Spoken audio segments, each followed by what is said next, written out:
Hi, my name is Graham Drew, and this is Corey Hayes. He's going to be asking me questions every week about poly piping. Let's get into it. Bring it on.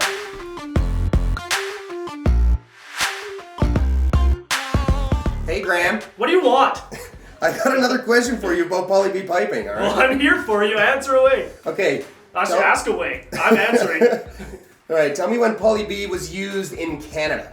All right, so polyethylene piping was installed between 1985 and 1997 here in Canada. After 1997, it was converted into PEX piping. There's still a couple houses in the 98 era that were actually started being built in 97 but finished in 98. So they're technically a 98 house but with 97 piping in there. But after that, you're free and clear with PEX piping, and before 85, you had copper lines installed in your house. Well, it sounds like you really know what you're talking about.